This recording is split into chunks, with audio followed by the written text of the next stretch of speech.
오늘은 그래비티 벤처스의 정주영 의장님을 모시고 AI 혁명에 대한 이야기 나눠보도록 하겠습니다. 의장님 안녕하세요. 반갑습니다. 예. 네, 저희 웅달책방 굉장히 오랜만에 나와주셨는데 맞아요. 예. 그동안 웅달책방이 이렇게 대형 채널이 돼서 저는 너무 뿌듯하기도 하고 네. 되게 처음 초창기에 제가 나왔었는데 맞아요. 항상 나올 때마다 느끼지만 결이 잘 맞아서 너무 좋습니다. 예. 네, 혹시라도 아직 잘 모르시는 분도 계실 수 있으니까 네. 간단하게 자기소개 네, 부탁드릴게요. 저는 이제 그래비티 벤처스라는 창투사 벤처캐피탈이라고 하죠. 예, 그런 데서 이제 의장을 맡고 있고 스타트업 초기, 중기, 후기 이렇게 투자를 한 50 몇 군데 이렇게 투자를 해서 한 1,000억 이상 저희가 운용을 하고 있는데 이렇게 투자를 하다 보니까 새로운 섹터, 새로운 테마 그리고 미래 산업에 대한 공부를 많이 하게 돼요. 그래서 그런 것들을 그래비티 인사이트라는 유튜브 채널로 올리고 있고 그래서 저희가 오늘 또 나와서 이제 그동안 공부한 걸 좀 네. 공유 드리려고 나왔습니다. 네, 좋습니다. 의장님, 트럼프 당선 네. 이후에 네. 동맹국 무시, 네. 관세 전쟁, 영토 야욕, 네. 다양성 폐지 등 미국의 변화가 눈에 띄는데요. 네. 미국이 이렇게 급격하게 변화하는 이유는 첫 번째가 무엇이고 네. 두 번째는 AI가 어떤 역할을 좀 할 수 있을까요? 네. 그래서 사실은 이제 이 흐름을 항상 보면은 많은 분들이 투자는 복잡계다. 되게 이해하기 어렵다. 네, 근데 사실은 그렇게 보면 투자를 어떻게 합니까? 그렇죠. 네. 자신만의 뭔가 가설을 통해서 이 맥락을 한번 잡아줘야 돼요. 네. 그래서 지금 사실 자료에 보시면은 많아요. 키워드들이 머리를 복잡하게 하죠. 맞아요. 이게 양자 컴퓨터, 무역 전쟁, 챗GPT, 저궤도 위성, 뭐 관세, AI 모르겠다. 다 네. 변수잖아요. 그렇죠. 저 모든 변수들이 복잡하게 느껴지면요, 그냥 손을 띄셔야 돼요. 부동산 하는 게 낫고 저게 하나로 정리가 되는 게 되게 중요합니다. 예. 그래서 정리를 하기 위해선 뭐가 필요하냐? 제일 좋은 건 통찰이죠, 통찰. 근데 통찰은 그냥 나오는 게 아니라 네. 몰입을 하다 보면 나만의 원칙이 생기고 여러 가지 융합적인 사고들이 이렇게 모여가지고 어떤 결론이 나오거든요. 그래서 저는 생각하는 게 투자자는 인문학과 과학과 이런 뭐 재무 분석 여러 가지를 다 아우르는 좀 레오나르도 다빈치처럼 르네상스적인 인간이어야 된다. 예. 그래서 서론이 길었는데 그래서 지금 저는 한마디로 얘기합니다. 네.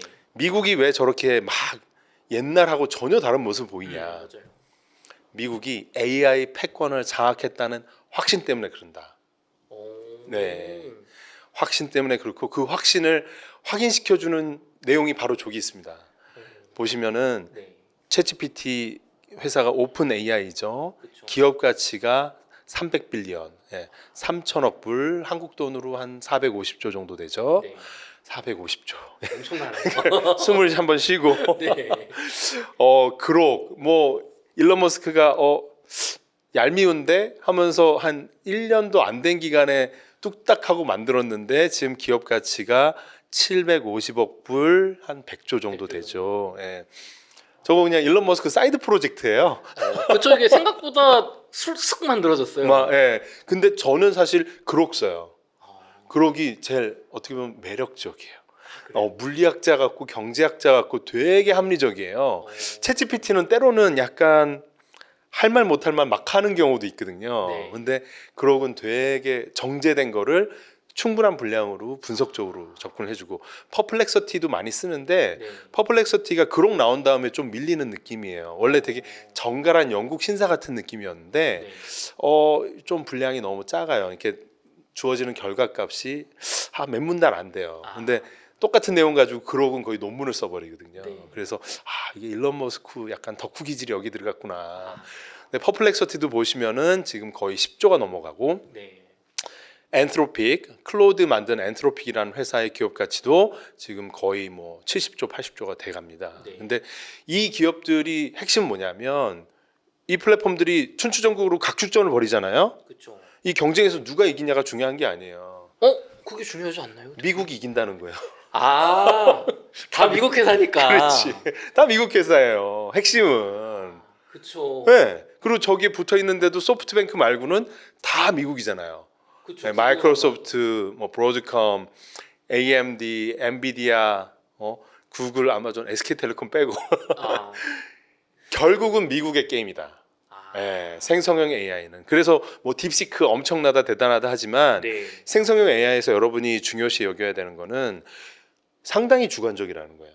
나는 이 생성형 AI를 그냥 객관적인 정보를 위해서 필요로 해 라기보다는 한 하루에 3시간씩 쓰잖아요. 네, 나의 생각과 이 그록이라는 친구의 생각과 동조화가 되기 시작해요. 싱크. 예. 그런데 딥시크랑 싱크되고 싶지 않더라고요, 저는. 아, 그렇죠, 그럴 수 있죠. 예, 그래서 그건 중국에서 많이 쓸 거고, 네. 예, 미국에서 쓰는 거, 그리고 그 미국의 우방국들이 쓰는 거는 결국은 미국의 플랫폼을 쓰게 될 것이다. 예, 그렇죠. 결국은 AI 패권 전쟁에 미국이 생성형 AI의 주도권을 잡았다는 확신이 들었다는 거다. 아, 예, 그러니까 좀 흉폭해지는 거예요. 예, 옛날에 대영 제국 때 네, 아편 전쟁 막 대놓고 아편 팔고 네, 대놓고 해적질을 하고도 아무렇지도 않았거든요. 되게 음, 당당했어요, 영국이. 예. 그거는 맞아요. 기계의 힘을 믿은 거죠. 산업혁명 당시에 아, 기계의 힘, 나한텐 기계의 힘이 있어. 청나라쯤 가서 군함, 철로 된 군함에다가 대포 기계화 사단이 가면은 네, 아무리 강한 군대도 다 이길 수 있어. 이런 어떤 그 기계에 대한 믿음이 있었기 때문에 그러거든요. 네, 지금은 제 생각엔 이 생성형 AI에서 나오는 언젠가는 조만간에 도래할 초지능에 대한 미국의 패권, 네. 확신, 거기서 나오는 무자비함이라고 느껴져요. 아, 네. 그럼 예전처럼 제국을 운영함에 있어서 동맹국이나 다른 국가의 눈치를 이제 볼 필요 없을 정도로 우리가 강해졌다는 확신이 있는 건가요? 그렇죠. 과거에는 다극 체제였죠. 네. 예. 다극 체제니까 유엔도 필요하고 국제기구도 필요하고 눈치도 봐야 되고 하는데 네.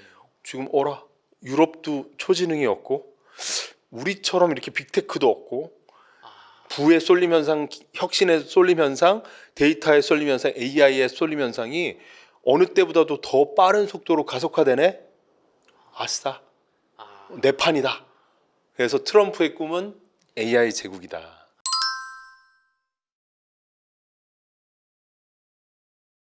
근데 우리가 생각해야 되는 건 그럼 이 초지능이라는 거는 과연 어떤 의미일까? 네. 궁금하지 않으세요? 초지능? 그렇죠. 뭐 말은 네. 많이 들어봤는데 네. 뭐 그냥 사람보다 똑똑한 로봇인가? 이 정도 느낌이야 사실.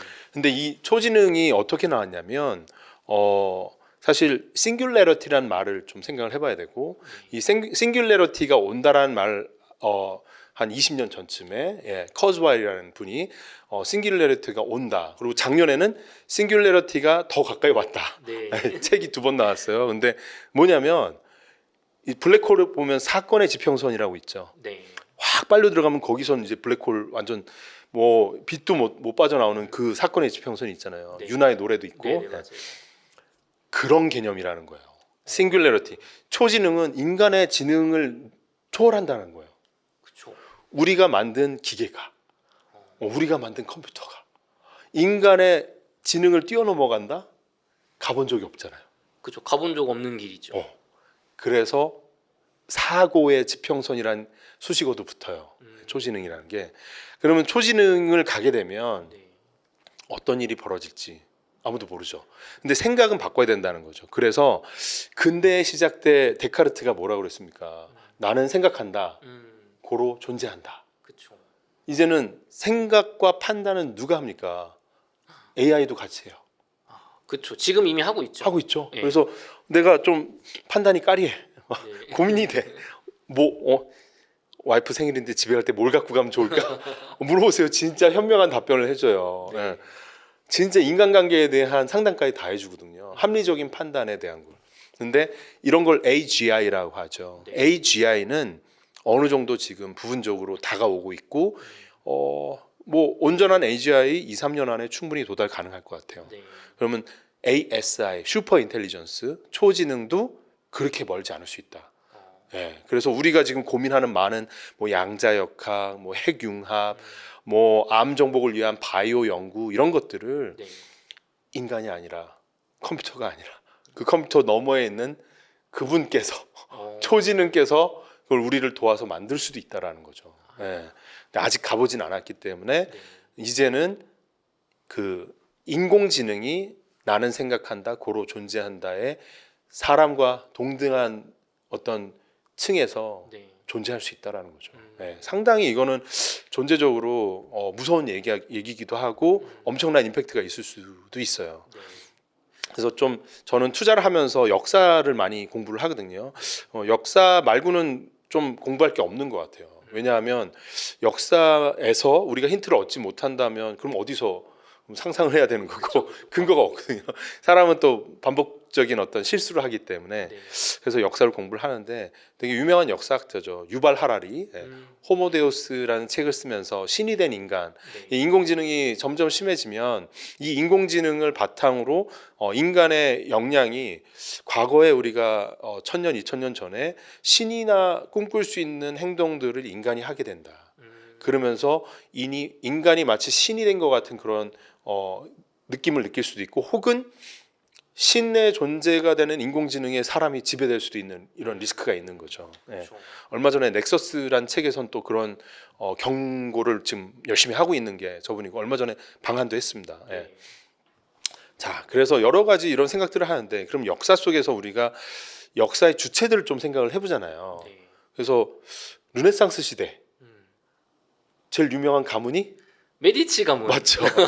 이탈리아. 메디치 이탈리아에 피렌체 가면 네. 막 메디치 가문의 영화 막 뭐 미켈란젤로 뭐 다빈치 다 있죠. 뭐 라파엘로. 동상도 있더라고요. 예. 막 교황까지 막 자기 아들 뭐 교황도 세우고 네. 그야말로 그 시대를 주름 잡던 그 가문이었죠. 네. 예. 그러니까 중세에서 르네상스로 오면서 그 메디치 가문이 금융을 일으켰고 네. 그럼 산업혁명 때는 누가 있었냐? 그 영국 대영 제국의 성장과 함께 커진 가문이 바로 로스차일드 가문이죠. 예, 로스차일드. 예. 그리고 또 미국의 성장에서 누가 있었냐?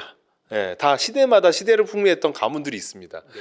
그래서 미국의 그 격동하는 막 20년대 뭐 에디슨의 발명 뒤에서 백업 해주던 자본가 그리고 록펠러 뭐 철도 철강 석유 미국이 성장할 때 뒤에서 금융 백업을 해주던 데가 JP 모건이죠.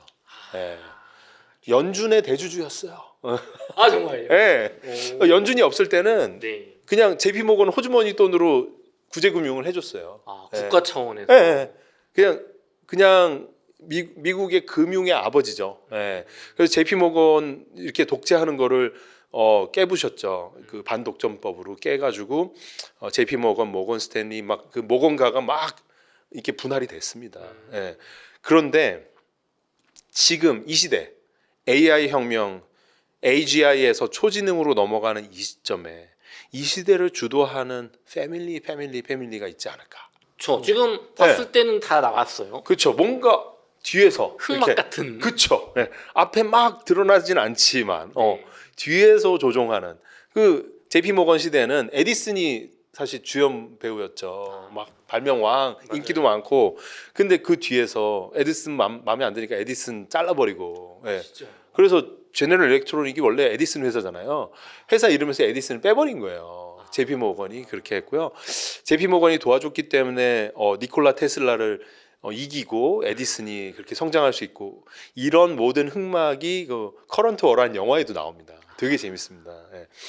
이 시대에 그러면 JP 모건 누구냐?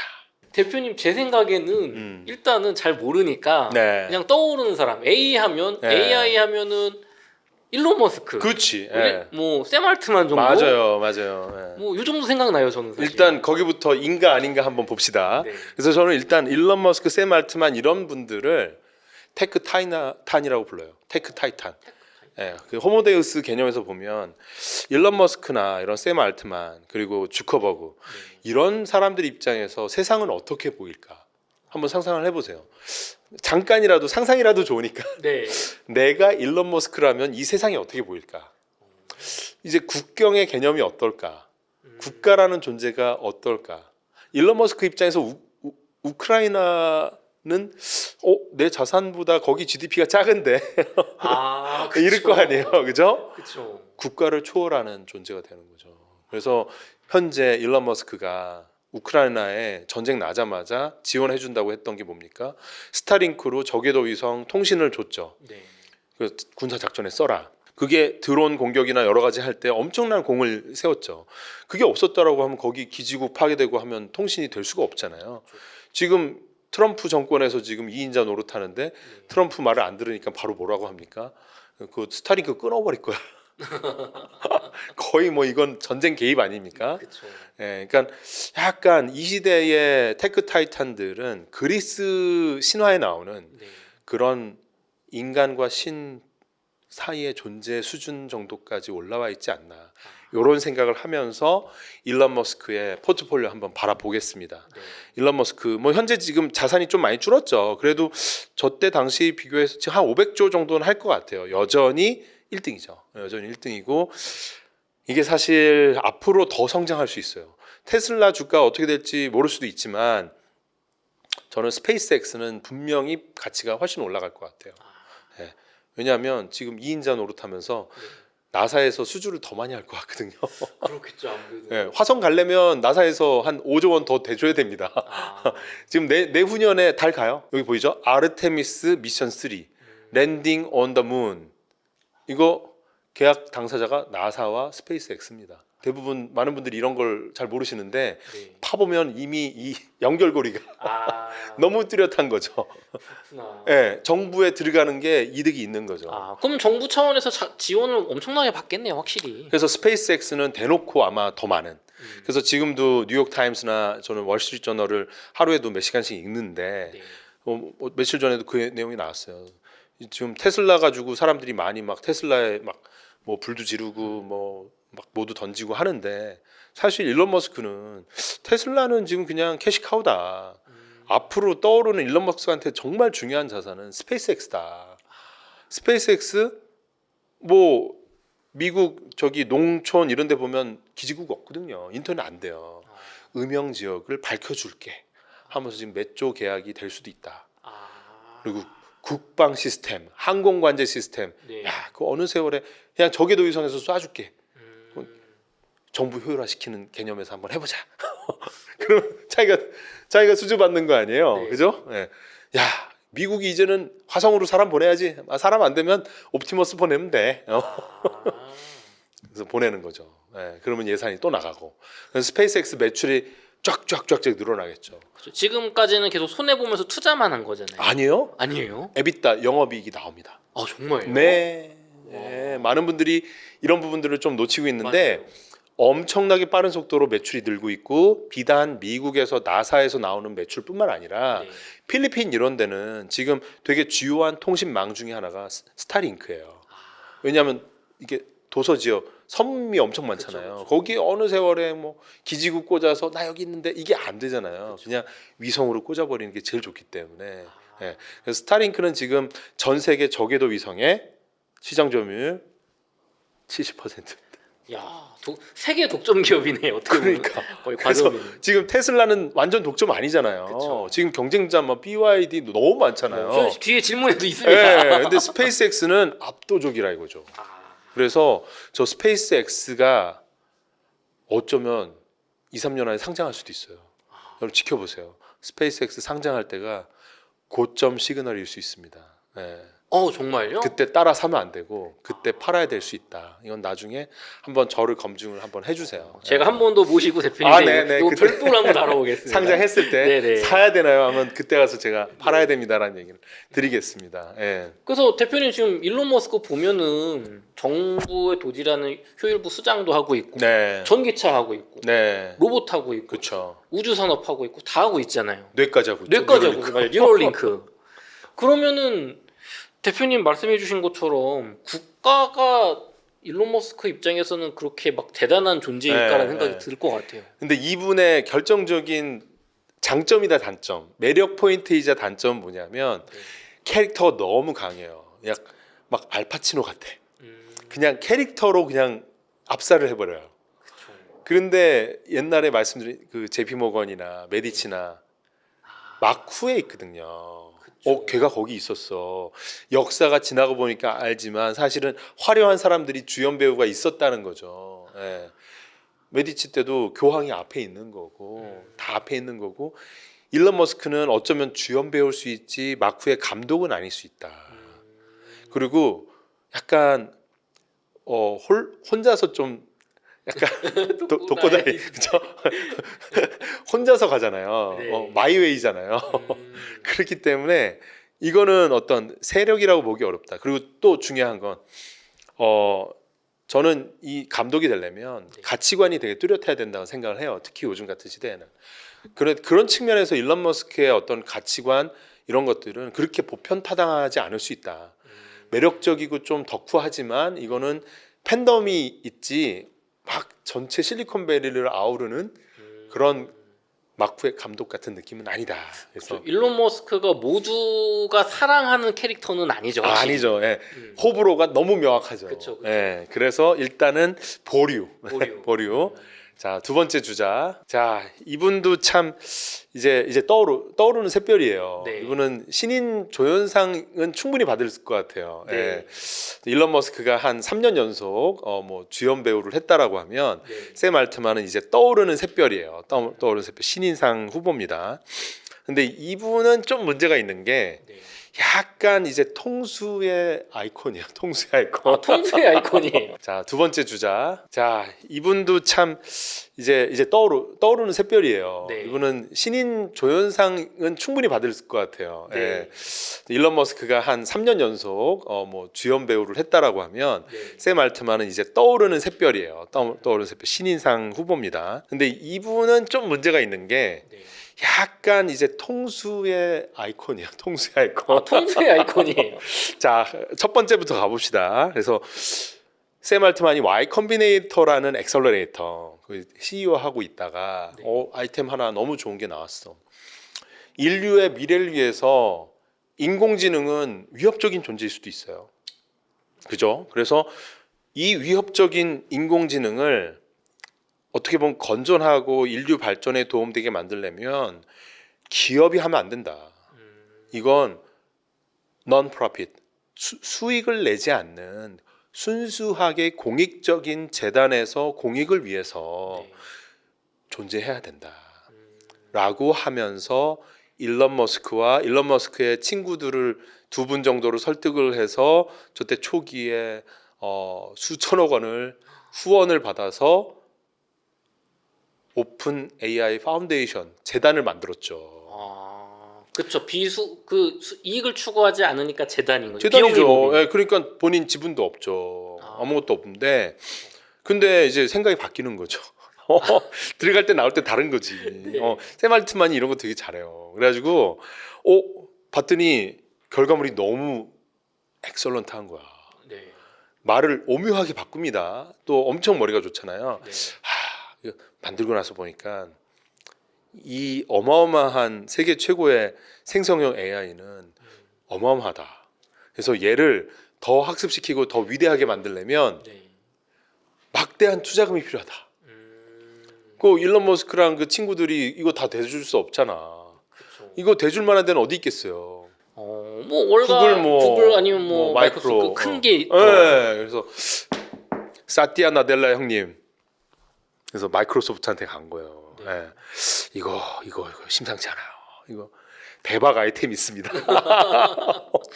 이게 나도 모르겠는데 결과물이 AGI 거기 다 온 것 같아요. 챗 GPT 보여주면서 그 얘기 하는 그죠. 거예요. 그러면서 지분율을 49%를 넘겨요. 재단이 아니야 이제. 그렇죠. 원래는 그런 게 없었잖아요. 원래는 이거는 공익이잖아요. 네. 공익 재단을 영리 목적의 기업으로 둔갑을 시키면서 마이크로소프트를 인바이트를 하는 거예요. 그러면서 돈을 주면 우리가 49% 넘겨주겠다. 그럼 투자를 받는 거예요. 투자 받았죠. 막대한 투자를 받고 그래서 지금 누적으로 마이크로소프트가 오픈 AI 법인에다 투자한 거, 영리 법인에 투자한 게 한 거의 20조 다 돼갑니다. 예. 그러니까 이제는 마이크로소프트가 챗GPT의 모회사가 되는 거예요. 근데 51을 안 만든 거는 그럼 연결로 되면 너무 너무 원색적이잖아요. 원래 저게 재단이었는데. 그렇죠. 그래서 딱 연결로 하면 또 이제 막 회계적으로도 머리 아파하고 하니까 49 이 정도만 해도 충분하니까 그 부족한 게 또 있잖아요. 그랬더니 샘 알트만이 형님 마음이 알잖아요. 수수료로 더 드릴게. 그래서 오픈 AI가 수수료를 또 줘요. 그러니까 사실상 지배하는 회사예요. 예. 그러면은 지분도 주고 오픈 AI를 뭐 결제하거나 쓰면 거기서 벌어든 수익도 좀 주고. 주고. 예.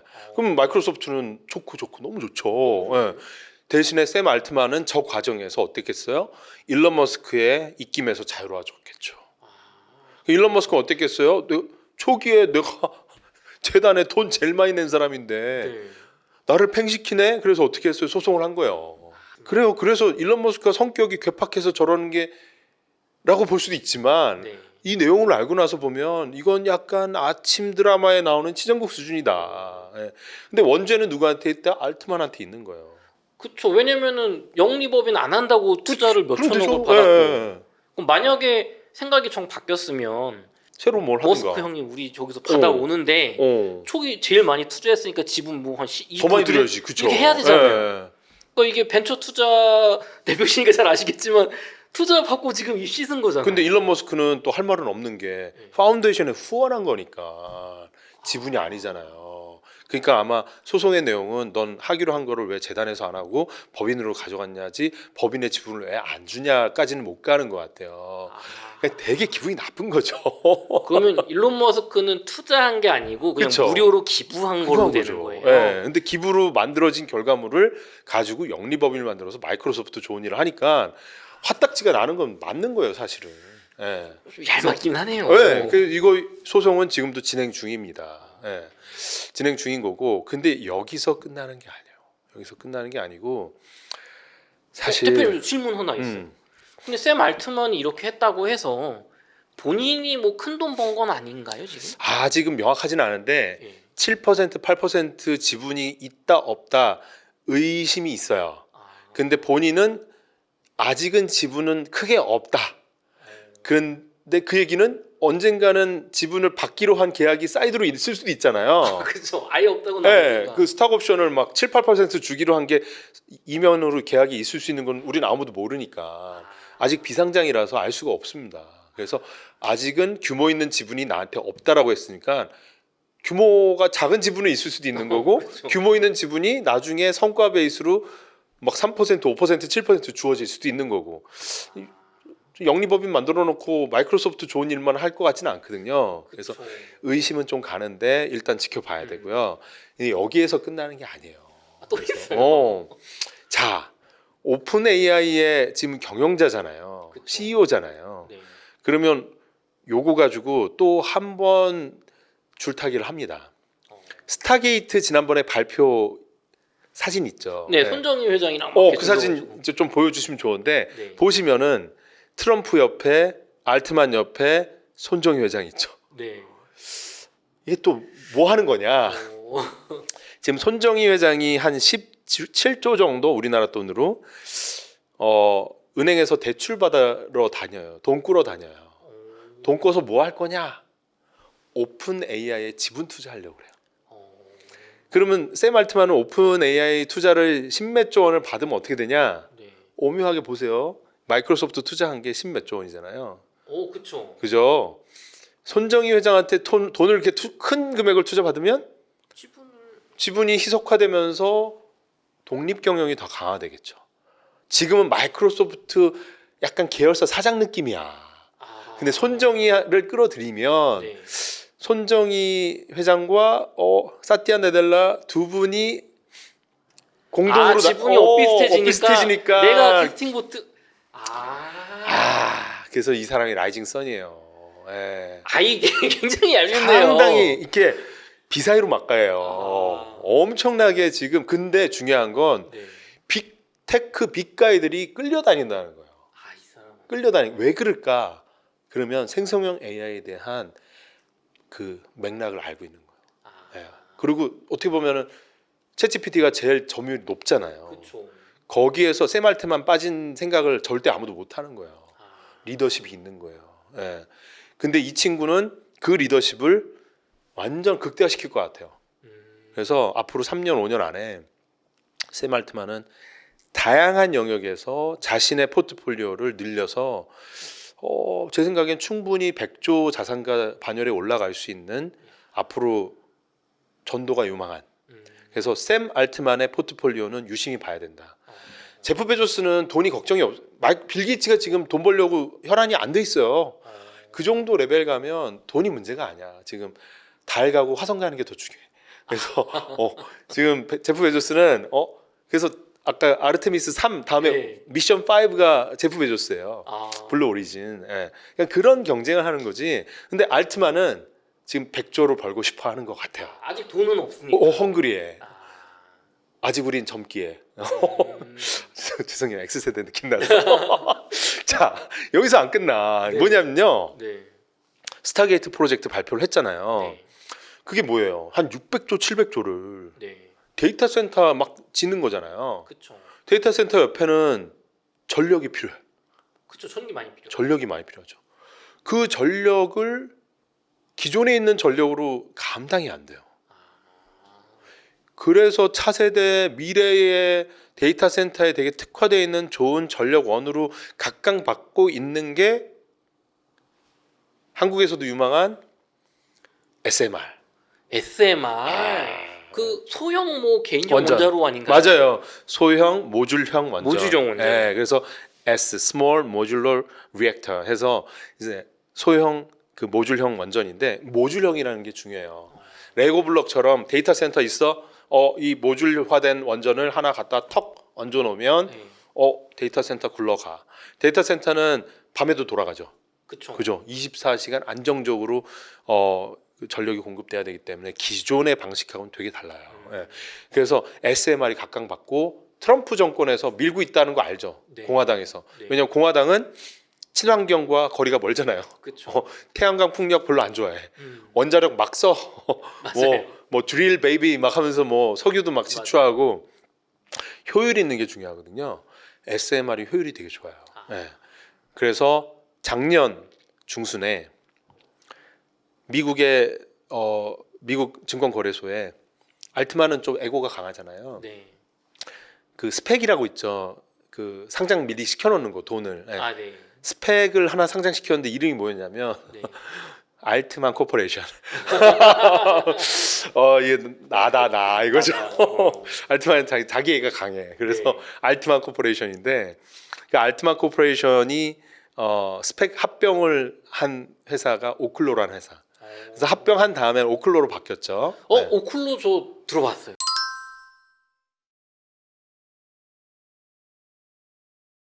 SMR의 세계 한 탑2 리더입니다. 리더. 네. 테라, 오클로, 뭐 뉴스케일 파워 이런 데들이 있죠. 한 네. 2등, 3등 하는 것 같아요. 그리고 지금 현재 트럼프 정권에 네. 이거는 어디 가서 못 듣습니다. 이거 정말요? 뭐 이거 공짜로 안 되는데 사실은 지금 에너지부 장관이 누구냐면 네. 한번 맞춰보세요 일단. 에너지부 장관이죠. 에너지부 저는 요즘 막 비트코인 막 이런 쪽에 꽂혀 있는데 에너지부 장관. 힌트가 있어요 지금. 여기 있어요. 어. 에너지부 장관. 우리 아까 저 뭐 마이크로소프트의 그분이신가? 지금 방금 전에 나왔던 오클로. 오클로. 전직 오클로는 근데 에너지 회사잖아요. 네. 이래도 되나 싶은데 오클로 전직 임원이 지금 에너지부 장관이에요. 이거 약간 알트만에 이제 좀 뭐 보이지 않아요? 네. 그러면은 오클로랑 지금 알트만이랑 연결돼 있잖아요. 그죠? 알트만이 2대 8% 갖고 있어요. 8%니까. 근데 그 회장님이 이쪽에 계시면은 데이터 센터 만들 때 엄청나게 협조를 해줄 그러겠죠? 거라는 게 눈에 보이는데요. 막 인허가 막 해주겠죠. 네. 그리고 막 밀어줄 것 같은데요. 그러니까 뭐 그렇다고 오클로를 묻지마 투자하시라는 건 아니고 네. 이런 맥락 재밌다. 샘 알트만의 의지를 파악을 해야 된다는 거예요. 의지. 그래서 여러분 항상 그러면 이 가격에 오클로 사나요 마나요 이러는데 그게 아니라 전체 맥락을 파악하시고 맥락 속에서 한번 느낌을 가져가 보다가 지켜보다가 의사결정은 알아서 하시는 거예요. 예. 매수 매도 추천 이런 거 하면 잡혀갑니다. 예. 얘기하시면 안 되고 이 먹이사슬을 봐야 된다는 거예요. 예. 그러면 샘 알트만은 이미 자기 사람을 에너지부에다 꽂아놨어. 그렇죠. 그죠? 그리고 스타게이트 프로젝트 트럼프 정권 시작하자마자 한 열흘도 안 돼가지고 700조짜리를 트럼프한테 상납을 했어. 그렇죠. 그리고 거기에 이제 소프트뱅크 손정희를 끌어들였어. 이게 이 그림 그리는 게 예술이에요. 와, 이분이 그냥 단순한 기술 덕후 이런 거 아니군요. 아니요.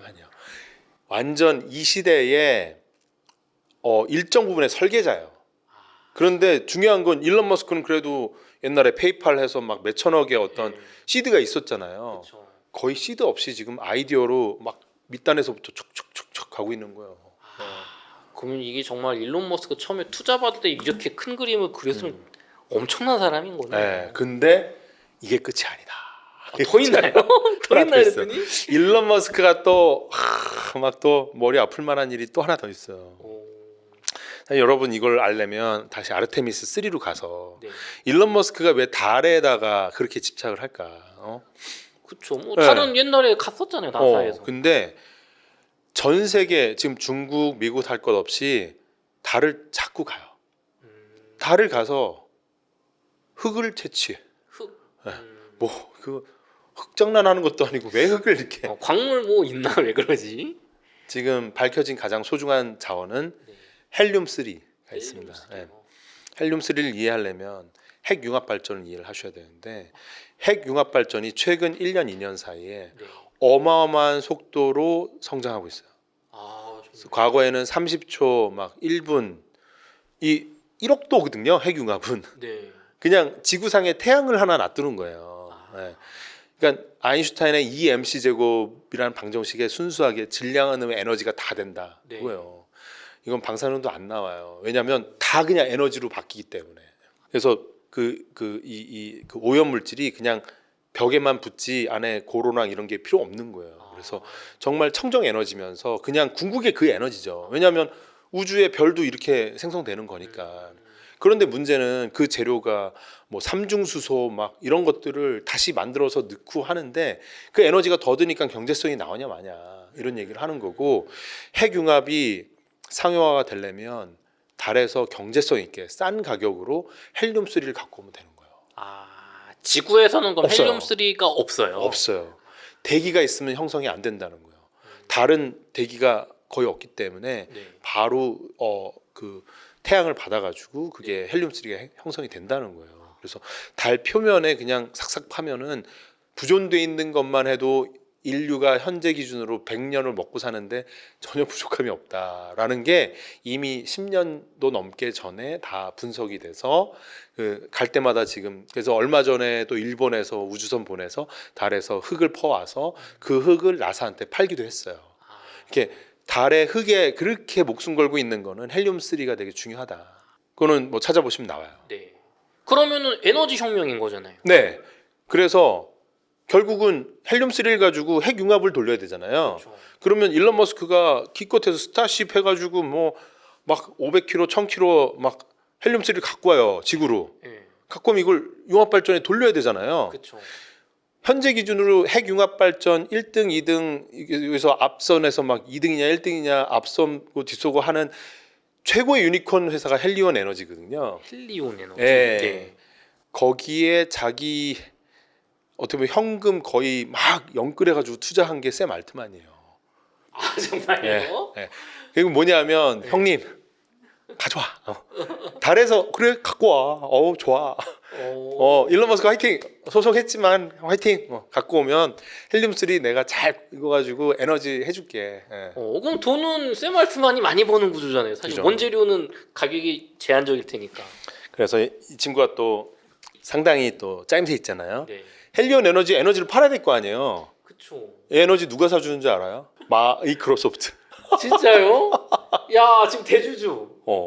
이게 그러니까 돈을 벌 수밖에 없는 구조로 막 만들어 놓는 거예요. 결국은 엄청난 회사들이 있지만 결국은 샘 알트만을 거쳐서 다 돈을 자기가 버는 구조를 만들어 놨네요. 근데 샘 알트만이 그만큼 지금 생성형 AI, AGI에서 ASI로 가는 그 길목에서는 네. 빅테크들이 이렇게 쩔쩔매게 만드는 그 무언가가 있다라는 거죠. 그렇죠. 사실은 이 사람이 별거 없었으면 야, 너 말고 이 사람 세워서 하면 되지. 다 할 수 있는데 그래서 쫓겨날 뻔했잖아요. 근데 쫓겨났는데 다시 불러왔잖아요. 맞아요. 그 대표님 그 얘기 해주세요. 얼마 전에 몇 년 전에 작년에 네. 아니 이 사람 쫓겨났다 왔잖아요. 뭐 인류를 위해 위험하게 쓴다고 이사회 반란이 있었잖아요. 근데 다시 복귀한 이유가 그건 거예요. 결국은 그 시크릿 레시피 그 가장 정확하게. 그리고 사실 딥시크 대단하다고 하지만 그 증류 기술이에요. 증류라는 건 뭐냐면 저런 챗GPT나 퍼플릭시티, 뭐 클라우드 이런 것들이 쫙 돌아가면 거기에다가 빨대를 꽂아가지고 걔네들의 어떤 알고리즘을 다시 한번 정제를 해서 난 더 똑똑해질래. 이러니까 가볍게 돌아가는 거거든요. 네. 원천이 없었으면 챗GPT가 없었으면 딥시크도 없었다. 이 역으로는 안 되는 거예요. 그렇죠. 그러니까 이 원작자잖아요. 네. 이 시대 생성형 AI 시대의 원작자니까 그 어떻게 가치가 있는 거예요. 네, 그래서 쫓아내도 어떻게 이게 안 되고 그리고 자꾸만 자유롭고 싶어도 마이크로소프트가 자꾸만 이렇게 뭐 얽혀드는 거죠. 에너지도 사줘야 되고 뭐도 그쵸. 해야 되고 막 소프트뱅크도 지금 돈도 꾸러 다녀야 되고 네. 지금 빅테크 형들이 쩔쩔매고 있는 거거든요. 그만큼 뭔가가 있다. 네, 그런데 이 샘 알트만이라는 사람을 많은 사람들이 챗GPT 하나로 알고 있는데 전혀 그렇지 않고 실제 자신의 핵심 자산은 에너지에 있다. 에너지에 있다. 그 얘기는 뭐냐? AI가 발전하고 이 데이터 센터 막 지금 1,500조 넘는 자금이 미국에서만도 AI에 투자가 되는데 네. 그때 AI 칩 그리고 많이 투자되는 게 전력이라는 거죠. 네. 앞으로 수억 명의 인간의 일자리가 사라질 거예요. 수억 명의. 네.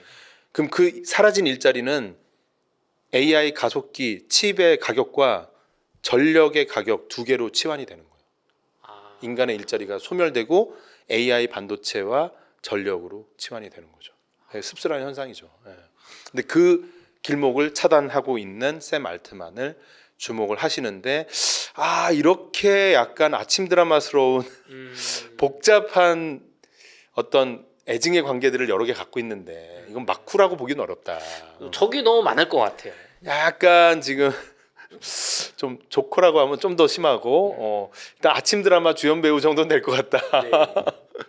그래서 다음을 넘어가기 전에 좀 네. 다음은 그냥 퀴즈로 가볼게요. 이분은 현직 트럼프 정권의 부통령의 제디 벤스죠. 네. 제디 벤스 지금 40대입니다. 되게 젊어요. 네. 네. 제디 벤스의 정치적 아버지와 같아요. 네. 혼자서 200억 넘게 제디 벤스한테 정치 후원금을 그냥 밀어줬어요. 와. 뭐 아무리 미국이라도 해도 200억은 뭐 장난 아니죠. 그죠. 그냥 자기 정치인으로서 성장하는데 엄청난 힘을 준 거고 그리고 이 사람의 투자 회사에서 제이디 반스가 투자 심사역으로 일하기도 했어요. 월급 받으면서. 그래요? 재밌죠. 굉장히 부통령을 키운 사람. 그렇지. 여기 아직 잘 모르실 거예요, 많은 분들이. 네. 그리고 이분은 되게 실리콘밸리에서 유명한 사상가예요, 사상가. 사상가. 네, 그래서 스탠포드 리뷰라는 스탠포드 대학의 잡지. 좀 지금 트럼프의 Make America Great Again 마가 사상, 네. 미국을 다시 위대하게. 요 사상과 되게 비슷해요. 네. 스탠포드 리뷰 창간자예요. 그래서 그때 당시에 공동 창간했던 사람 중에 한 명이 지금 현재 크립토 짜르라고 해서 미국의 크립토 정책을 다 좌지우지하는 데이빗 sak스라고 있죠. 그분은 저희가 코인 얘기하다 보면 많이 매번 나오죠. 매번 나오죠. 네. 네. 지금 설명할 요 분의 아주 절친이에요. 데이비드 sak스도 친하다. 그렇죠. 스탠포드 리뷰 그 뭐 대학원 때니까 97년도 창간했거든요. 네. 97년도에 보면 데이비드 sak스랑 같이 야 우리 미국이 썩어서 다시 위대하게 만들자 맞아요. 이런 사상을 만든 분인 거예요. 그때 주요 내용이 뭐냐면 실리콘밸리의 혁신 기술이 네. 옛날에 미국이 위대할 때처럼 막 오펜하이머 네. 그러면 막 저거 맨하탄 프로젝트 핵폭탄에. 핵폭탄 만들고 그러니까 물리학 뭐 학계 정치 뭐 군사 경제 뭐 금융 모든 에너지를 합쳐서 이 미국을 더 위대한 국가로 만드는데 하는 게 아니라 이게 너무 캐주얼한 데만 쓰인다. 네, 그런 문제의식이 있었고요. 이게 이 이후에도 더 이어집니다. 네, 다양성의 미신이라는 책으로 써져서 요 분이 그 책을 써요. 다양성의 미신. 예, 그것도 90년대 언젠가 나왔는데 그 다양성 미신이란 제목 자체가 뭐냐면 그 정치적 올바름주의, 네. PC주의를 타도하는 거예요. 아, 과도한 다양성이 미국을 지금 골로 보내고 있다. 아. 요즘 트럼프가 하는 말 아닙니까? 이거 요즘 듣는 말인데. 그거를 한참 전에 얘기했다는 거죠. 그러니까 그래서 저는 요 사람을 좀 트럼프 2.0의 마크에 존재하지만 설계자, 감독, 각본, 연출, 네. 이게 아니냐. 일론 머스크, 샘 알트만은 주연 배우고 그렇게 이런 느낌이 되겠네요. 드는 거죠. 그렇죠. 그리고 지금 그 사상을 트럼프 정부가 하고 있는 거잖아요. 맞아요. 그럼 어떻게 보면 벤스 부통령을 통해서든 아니면 뭐 자금을 후원해서든 의기투합했든 네, 대통령의 사상에까지 영향을 주고 있는 분인 거네요. 그렇죠. 그래서 저는 이 포인트에서 트럼프가 없어져도 네. 이 사상은 그대로 갈 것 같은 거죠.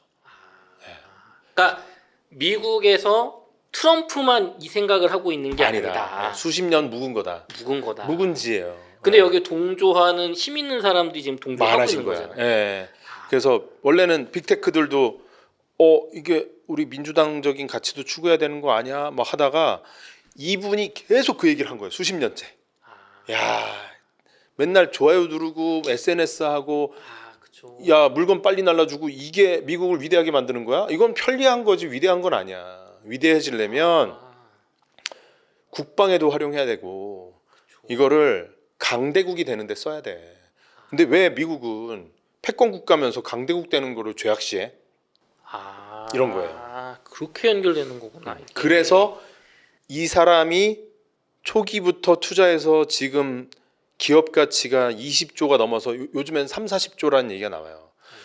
록히드 마틴의 이제 뒤를 막 추격하고 있는 첨단 군수 유니콘 회사가 있어요. 우크라이나 전쟁에서 드론이 막 네, 활약을 맞아요. 펼쳤죠. 그 네. 드론. 그 드론 만든 회사가 엔드릴이라고 있어요. 엔드릴. 네. 근데 이 엔드릴이 초기 단계부터 육성과 투자 모든 걸 하고 지금도 30 몇 조 밸류에 한 2조 몇 천억을 투자하겠다고 하는 게 이분이에요. 그럼 이분 돈도 많은 분인 거네요. 그렇죠. 지금 이분이 운영하는 펀드가 파운더스 펀드라는 게 있는데 이쯤 오면 아실 수도 있어요.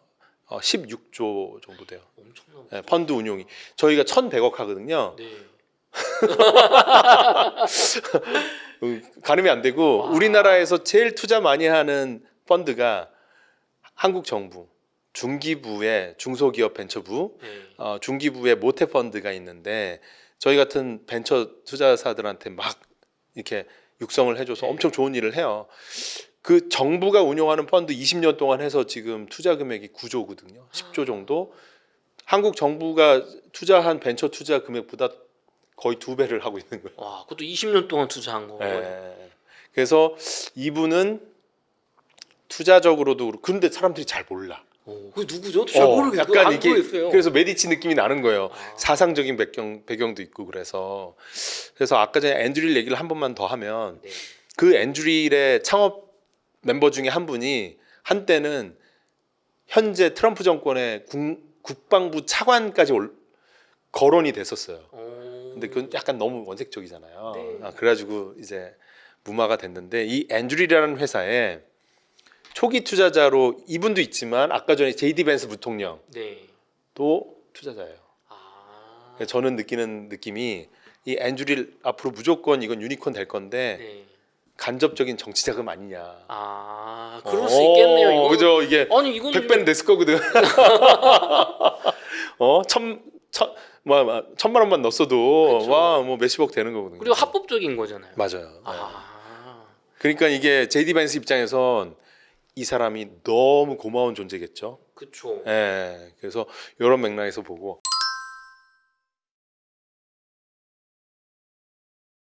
이제 드디어 이분의 존재를 알려드릴게요. 네, 궁금합니다. 자, 팔란티어 창업자. 알죠 이제. 창업자 피터 틸? 피터 틸. 페이팔 창업자. 그렇죠. 맞아요. 그래서 팔란티어 창업자이면서 이분이 한때는 FBI 정보 요원이었어요. 별일을 다 했어요. 그러니까 약간 애국주의가 마음, 그러니까 DNA에 있어. 근데 이분도 뭐 애초 미국에서 나고 자란 분은 아니고 독일 이민계 출신이에요. 그런데 되게 미국 실리콘밸리가 위대해져서 미국을 강대하게 만들어줘야 된다. 이런 거에 대한 신념 체계가 아주 뚜렷한 사람이에요. 그 신념 체계를 기술과 융합해서 만들어낸 회사가 바로 팔란티어예요.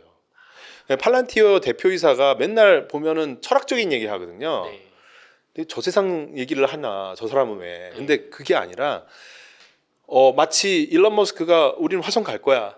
이런 얘기를 하면서 스페이스X 직원들한테 꿈과 희망을 심어주잖아요. 우리는 미국의 위대함을 위해서 존재하는 거야. 실리콘밸리 혁신을 미국이 강대함을 그 strength, 힘을 과시하는데 우리가 헌신하는 거야. 그러면 이제 미국의 뭐 적이 되는 테러리스트들은 인권이고 뭐고 상관없이 AI, 드론, 로봇, 막 로켓 다 써가지고 잡아야 된다는 사명감에 사로잡힌 팀인 거예요. 그래서 알렉산더 캄프라는 사람이 철학자입니다. 그래서 현대 철학의 진짜 대가 독일의 위르겐 하버마스라는 그 철학자가 있으시거든요. 그 철학자 밑에서 수제자로 공부를 했었고요. 제대로 정식 철학 공부를 제대로 받은 사람이에요. 그러니까 철학 박사로 해도 어디 가서 교수에서 유명해질 만한 사람의 철학적인 배경이 있는데 창업을 한 거죠. 그러면서 그 철학이 뭐냐? 바로 스탠퍼드 리뷰에서 말했던, 그리고 또 다양성의 미신에서 말했던 같은 내용이에요. 왜냐하면 이 패밀리들은, 피터 틸의 패밀리들은 생각을 같이 해요. 맞아요. 피터 틸 마피아 사단 뭐 이런 맞아요. 거 있잖아요. 그 멤버들이에요. 그래서 보시면 페이팔 마피아의 뭐 리드 호프만 한 명만 좀 민주당파고, 뭐 어펌 홀딩스, 맥스 레비친, 스티븐 첸, 유튜브 창업자죠. 그리고 옐프, 제레미 스톨피언, 뭐 되게 많아요. 그래서 수십 명의 그 페이팔 마피아. 그 중에 일론 머스크도 사실은 페이팔 CEO였죠. 사실은 공동 창업자라기보다는 이제 당시에 페이팔이 있었고 일론 머스크가 그때도 X였어요. X 페이먼트 이제 페이팔의 경쟁자였는데, 근데 둘이 합병을 하죠. 그때 피터 틸이 제안한 건 뭐냐면 너랑 나랑 경쟁하면 뭐야? 독점이 좋은 거야. 그 피터 틸의 책 중에 제로 투 원이 있죠. 경쟁하지 말고 독점하라. 그 제일 좋은 사례가 피터 틸과 일론 머스크가 손 잡은 거예요. 그래서 이 회사를 상장시키고 이베이에 매각해서 몇천억씩 손에 거머쥔 다음에 일론 머스크는 스페이스X, 테슬라 다 창업하고, 그래서 피터 틸이 스페이스X, 뉴럴링크, 보링 컴퍼니 뭐 이런 데다가 다 초기 투자로 들어갔어요. 그래서 일론 머스크한테도 좋은 투자자죠. 파트너예요. 그래서 뭐 명시적이지는 않지만 피터 틸이 트럼프 1기 때부터 열렬한 트럼프 지원 사격을 했거든요. 2기 넘어선 트럼프잖아요. 그 일론 머스크잖아요. 그래서 일론 머스크한테 바톤 넘겨준 거 아니냐. 근데 전면에 왜 안 나서냐. 그거는 안드리엘, 팔란티어 다 미국 정부 상대로 지금 영업해서 매출을 많이 올리고 있거든요. 그러니까 너무 앞에 나서지 말고 내가 굳이 안 나서도 우리한테는 벤스라는 게 있어. JD 벤스가 우리 이제 앞에 역할 할 거야. 또 뭐 크립토는 또 데이비 삭스가 있고 뭐. 어떻게 보면 지금 정치계 쪽에 다 자기 수하라고 하면 조금 그렇겠지만 영향력을 굉장히 많이 받는 분들을 키워서 꽂아놨다. 그렇죠. 일론 머스크도 사실은 피터 틸 사단이죠. 그렇죠. 일론 머스크도 심지어. 그러니까 피터 틸 입장에서 보면 다 하나씩 포석을 둔 거고, 그리고 이 모든 것에서 뉴욕 타임스나 월스트리트저널에서 별로 공격을 안 하거든요. 피터 틸을. 왜냐하면 튀지 않으니까. 그럼 야금야금 팔란티어 매출 올라가서 지금 주가가 몇십 배가 됐지 않습니까? 그리고 다음은 뭐예요? 앤드릴을 지금 키워나가고 있는 거죠.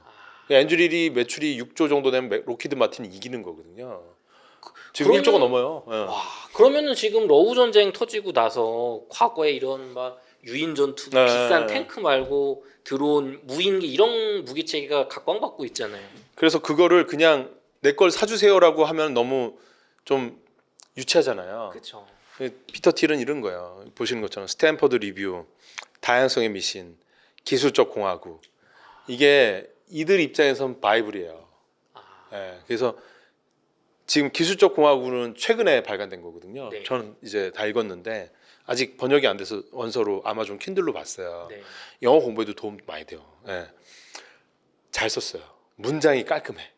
철학자라 그런지 깊이 있는 내용 했다가 쉽게도 했다가 막 들었다 놨다 하면서 이게 실리콘밸리 공대생이 읽으면은 가슴이 뛰는 것 같아요. 예. 그래서 지금 실리콘밸리의 어떤 주도하는 메인스트림 아이디어는 이거라는 거예요.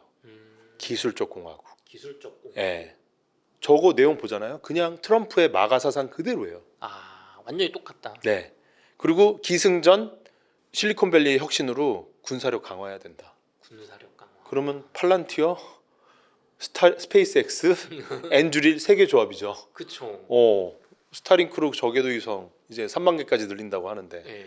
그러면 이 잡듯이 보죠. 그쵸. 그리고 요거 팔란티어 가지고 원톨로지 해서 네. 그 AI로 막 작전 지시까지 해서 이제 뭐 중령 대령이 할 의사 결정을 다 하죠 AI가. 그러면 결정됐으면 버튼 누르면 이제는 비행기가 안 날아가. 드론이 날아가고 드론 잠수함도 나왔어요.